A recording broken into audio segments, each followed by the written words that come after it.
Erin, you dangerous. Ubah, you was wrong. But Erin, you're absolutely dangerous with your words. Dangerous with your words. We're going to take it there. Let's get into it. First of all,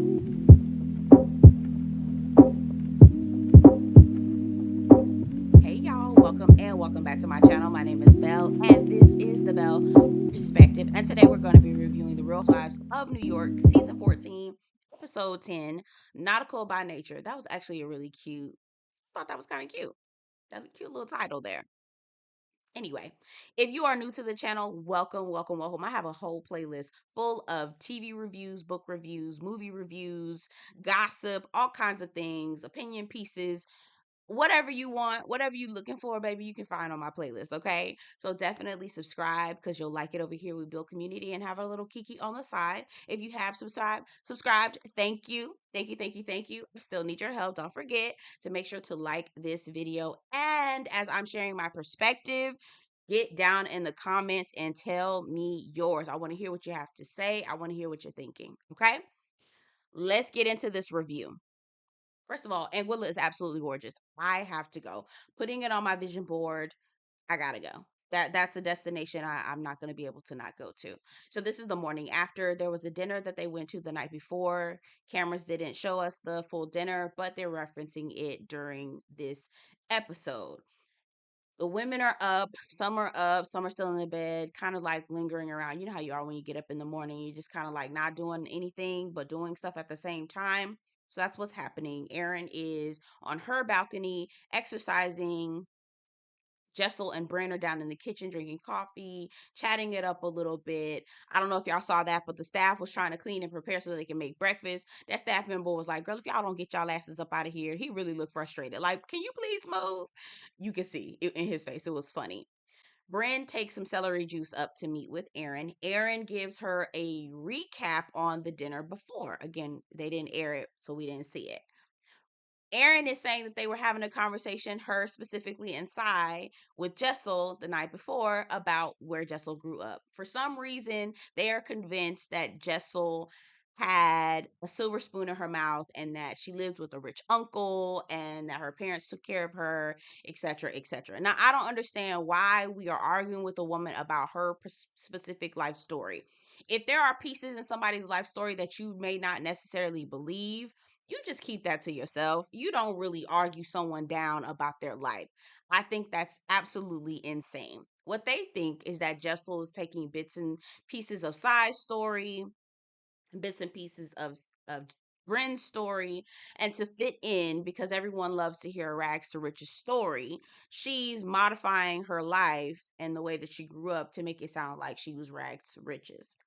Again, even if you don't believe she's not rags to riches, you how you gonna argue with somebody about their life? I don't understand this.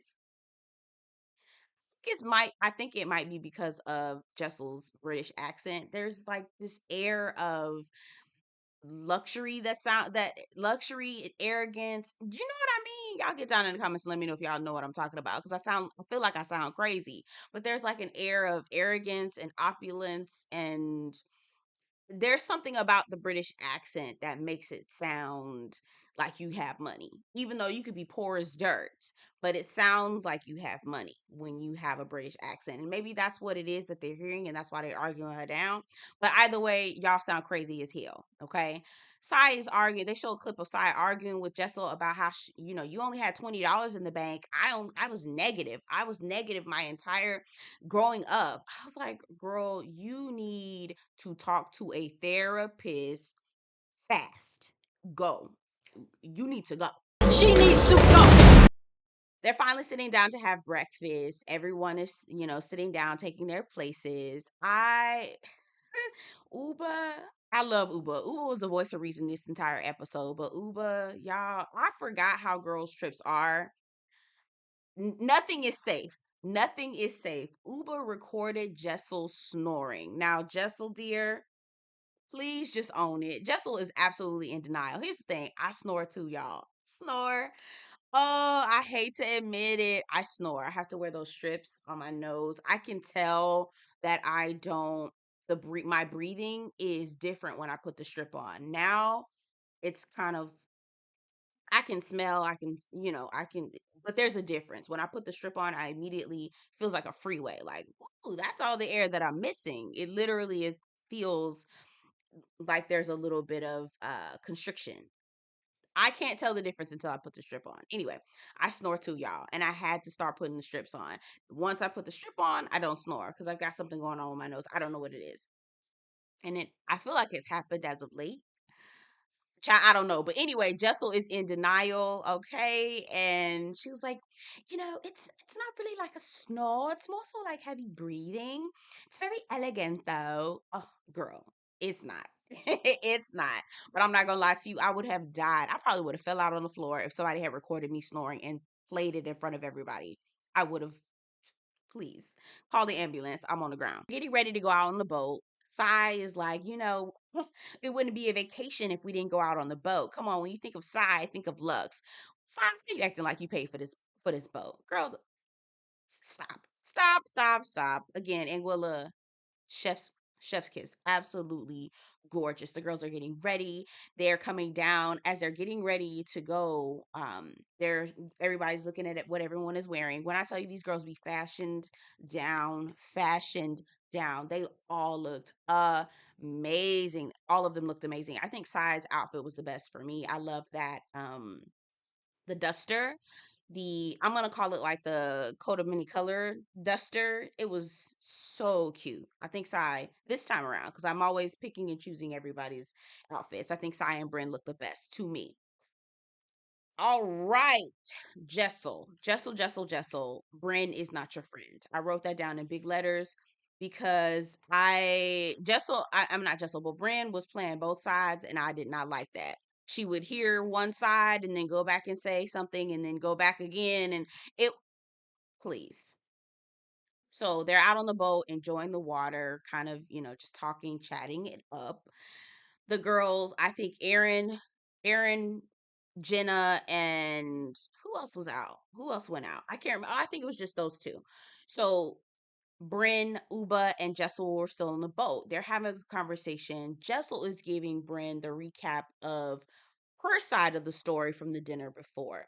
He's like, these women just were out for me. They ganged up on me. They literally were on top of me. I told them my story. They were saying that I'm lying. They think that I grew up rich. And I'm like, why would I lie about that? And I'm saying the same thing to Jessel. I'm like, what are you? What? And Uber in the confessional says, are we comparing struggles? This is embarrassing. This is crazy. Like, I'm with Uber. Uber is the voice of reason the entire time this episode. So when someone opens up, they're lying. When someone opens up about their life, they're lying. When someone doesn't open up about their life, they're being too secretive. So who are y'all? So y'all are the life police now. You're telling people what it is and what it isn't. And I I just don't know. There was a scene where Jenna had this red lip. I think she was talking about Brynn and how she potentially could marry her. That was also kind of like a running joke throughout the whole theme. That look with that red lip, Jenna, chef's kiss. All of these women are absolutely gorgeous and they pull off some looks. They are pulling off some looks. So Erin and Jenna come back from being out in the water. They're all on the deck relaxing, and the conversation comes up again. Before I get into that, Jessel went to go drive the boat. When they kept saying drive the boat, I was thinking about something else. I wasn't talking about actually driving the boat. I was thinking they were talking about something else. So I kept hearing drive the boat, and my mind was like, they not driving the boat? If you know, you know. Okay. Jessica comes back from driving the boat, or yeah, driving the boat, and they pick up where they left off. I loved it. Jessica called Erin the queen of assumptions because you always assuming something. So I know that's right. How are you arguing that Sai gets worked up? Baby Sai gets into a tizzy yelling, you're not being real. You're not being straightforward, Jessel. You're not being straightforward. The lady told you what her life was, and you're arguing her down to tell her she's lying. Who is wrong in this situation? It ain't Jessel. It ain't Jessel. Again, if you feel like somebody's lying about their life story, it'll come out. It will come out. It will come out. But you don't just try to call them out on it because you don't know. You have no idea. You have no idea. So the fool in this argument is you, Sai and Erin. There's also kind of like a running theme. Ubah is getting pranked, or Ubah pushed Erin into the pool earlier in the vacation. And so Ubah's kind of running around like, I don't know when Erin's going to prank me back. I'm nervous. I don't know what I'm going to do. I don't know. I don't know. I don't know. That leads to an even bigger argument, and I have thoughts on that. So we're going to get to that in just a second. So they get off of the boat. They get off the boat, they go to dinner. Brynn Brynn, are you not embarrassed? Is this not embarrassing? Are you not embarrassed? Obviously, she's not, because she's gonna keep on doing it. Brynn, in her usual self, making sexual advances, making sexual, there's some sort of innuendo that she's gotta portray. She's telling people to pretend like you choking on it when you with the men, and then she starts moving her mouth on her straw. There was a couple next to them and they're seeing it, white couple. The white lady was like, who the hell is that over there? And the white man was looking at like, ooh, what is that? I'm like, ugh, so nasty, so nasty. Like, can we just move on, please? Let's just move on. Bryn comes up with the idea of everyone telling embarrassing stories. And in that moment, not that I didn't already know, but I feel like in that moment it solidified and let me know that these women do not know each other. Because that's the stuff you ask about. That's the stuff you talk about when you first meet someone. Because if you already know about these people, those embarrassing stories really isn't the first thing that you're going, the thing you talk about. That's not really the topic of conversation when you know these people, because you already know that, or you have an idea, or you've known them long enough to see embarrassing things happen to them, so you don't need to ask for it. It was in that moment when I knew y'all don't know each other. Bryn's story about putting a tampon in, she thought she put it in the wrong hole. I don't think Brynn was telling the truth, but why would I call her out on that? She just, okay, girl. Okay, girl. Okay. Like, girl, you're not telling the truth. Jessel tells her story about being in a club and how she accidentally falls over with her top up. That story was hilarious. And it was hilarious because I know Jessel was telling the truth. And everybody else knew that Jessel was telling the truth. If y'all noticed, people were asking questions about Bryn's story. Like, girl, that's exactly how you handle that. That's how you handle when you think somebody telling a lie. You didn't know? So you mean you didn't know? You see that? You mean to tell me you didn't? You ask follow-up questions. You don't just be saying, "Oh, you lying. Oh, you lying. Oh no, you lying." Like, no, you don't do that because you don't know. This story could actually be true, although you highly doubt it. But you ask probing questions and you pay attention, make a mental note, and you check them when something is later on down the road, when something is a contradiction to that. That's how you handle that, Erin, Brynn, Sai, crazy. Anyway, Jenna then talks about her story about how she met Ralph Fiennes. I used to be obsessed with Ralph Fiennes for a very long time because he was the voice, I think, of the Prince of Egypt. Y'all remember that? Oof. I love that. I love that story. I love that story. She had a coat on and she had a silk dress on. Somebody accidentally stepped on her coat, and she fell face forward, slid all the way down because of the silk dress. Oh, she had rug burn. It was so embarrassing. She said she was on the verge of tears. And while I cannot laugh, I'm cringing. That's such an embarrassing story. Sai talks about how she was at a track meet and she accidentally sharded on herself. Oh, I was cringing. I was cringing, cringing, cringing.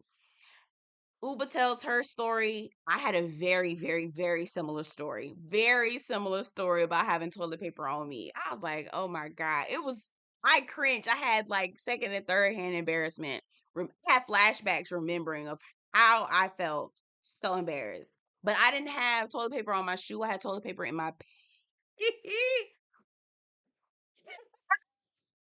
I had toilet paper on the back of my pants and it was just hanging down. And the guy was like, "Excuse me, you have toilet paper?" Anyway, this is not about me. Let's focus. Focus. Erin. Erin says, "Oh my God, you guys, the last most embarrassing story happened to me. I was on an airplane. Oh my God. So embarrassing. It was so embarrassing. And my son would not stop crying."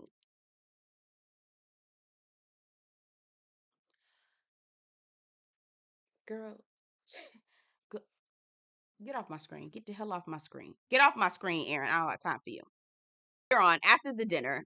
Ubah is nervous. She's shaking in her boots, baby. She's like, I don't know when they're gonna prank me. I know it's gonna come. I don't know when it's gonna happen, but I know it's gonna come. She's nervous, right? So they finally are able to get her. Erin is talking to her, distracting her, trying to push her into the pool. Obviously, Ubah is a brick. You're not able, like, don't believe the hype, right? She's thin and she's tall, but she a brick. You ain't gonna be able to move her like that, right? So Erin's trying to push her, throw in the pool. She can't do it. Sai comes up behind her, pushes her into the pool. Finally, the prank has been satisfied. Erin is saying to herself, "Nope, that's not good enough. I wasn't the one who was able to do it." I said, "Are you kidding? Girl, what the fuck wrong with you? Like, why? What? It, what's done is done.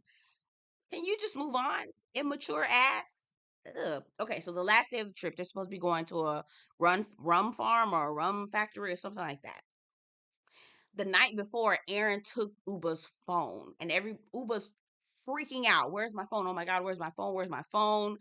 Erin then puts in the chat some stupid emoji, basically trying to give herself up, saying she has Ubah's phone. Now, here's where I have a problem. If Ubah is freaking out, Ubah's like, oh my God, where's my phone? Where's my phone? I'm like, you see the franticness in her voice. You can tell she's angry. She's starting to get angry and frantic. Then you need to call the prank off. You need to call it off. But to keep it going and getting mad and saying that she's being sensitive and she can't take a joke, had she pushed you into the pool and you got really upset about it, then she would have had to apologize. That's kind of how that goes, Erin, not the other way around. Well, how did she know that I wasn't sensitive about being pushed into the pool? She didn't know. But if you had expressed that to her, then I'm sure she would have apologized. So that's how that works. That's how that works. Sai is sitting down in the chair. Ubah comes out, says, where's my phone? Did you know that Erin had my phone? Sai says, yeah, I told you that that Erin had your phone. Sai says, no, you didn't. Ubah says, no, you didn't tell me that Erin had my phone. You didn't tell me that. She says, my phone is everything. My family members are checking in on me to make sure that I'm okay. I wasn't able to do that. It's basically my lifeblood. And everyone knows how they are about their phone. If they lose their phone, they're panicking. Listen, I gave my phone to my boyfriend and put my phone in his pocket. When I tell you I went to go look for it, I was like, oh my God, where's my phone? Where's my phone? Where's my phone? Where's my phone? I was panicking. He was like, oh, it's my pocket. Whew. I understand Ubah. I understand her. So in the moment that in the moment that you saw your friend panicking and she wasn't okay with the joke, that's when you needed to hand it back and say, I'm sorry, friend. Here you go. I didn't mean to take it that far. My apologies if that made you feel away. Simple as that. They're getting ready to go. All the girls are sitting around waiting for everyone else they're waiting, I think, for Jenna and maybe one other person to come downstairs. Ubah is not talking to Sai or Erin. She's icing them out. For good reason, for whatever reason she wants to. That's fine. Erin is using the words intimidated and scared. Ubah is particularly singling me out. She's purposely trying to, single me out and ignore me. I'm feeling intimidated. I'm feeling scared. I was like, for what? For what exactly? But for why? Please tell me. I make me understand. Erin walks away. I think they're having a conversation, trying to figure out the head count where everyone is. So, Ubah says, "Oh, Erin was here." Erin comes back and says, "Don't say my name when I'm not here. Don't say my name when I'm not here." Erin was like, I wasn't talking about you. I was just saying that you were here. She said, "I don't care, but you don't say my name when you're not here, when I'm not here." Ubah gets in her face and says, take these take these sunglasses off when you talk to me.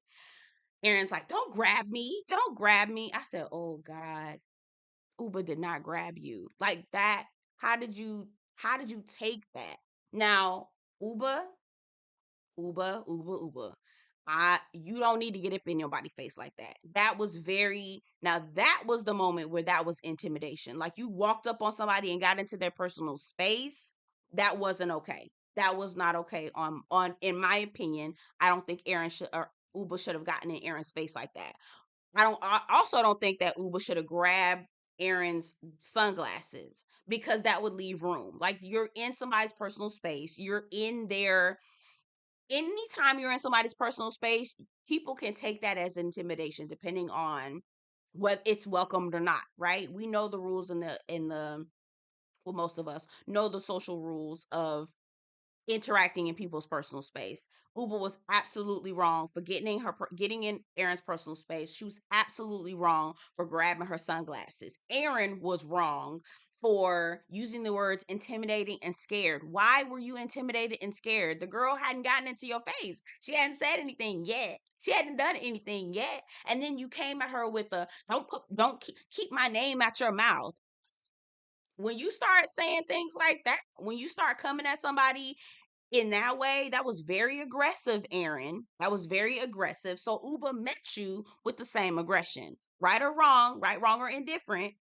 You, Erin, you're the one that brought that. You're the one that took it there. You're the one that took it there. Either way, both of the ladies were wrong. And I'm still side eyeing Erin because you again don't grab me. She didn't grab you. She did not grab you. She grabbed your sunglasses. But you see how that could easily escalate into something else? It could easily escalate into she's grabbing me. I'm fighting for my life. I'm scared for my life. That literally is how the sequence could go. Erin, you dangerous. Ubah, you was wrong. But Erin, you're absolutely dangerous with your words. Dangerous with your words. And I cannot. And again, I don't understand why you just can't own it. If you saw that Ubah was upset, if you saw that Ubah was upset, if you saw that was panicking because she didn't have her phone, who you have no idea. At that moment, you should have just handed it back over and apologized. That was the end of that. Settle everything. I don't understand. Well, Sai was the one who pushed her in the pool, so I still need to get my get back. Girl, what?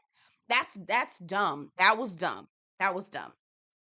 Anyway, y'all get down in the comments. Let me know what y'all think. I think both Ubah and Erin were wrong. Yeah, I think both Ubah and Erin are wrong. But Erin is dangerous with her words, and I didn't like that. Get down in the comments. Let me know what y'all think about the episode, and I'll see you guys in the next one.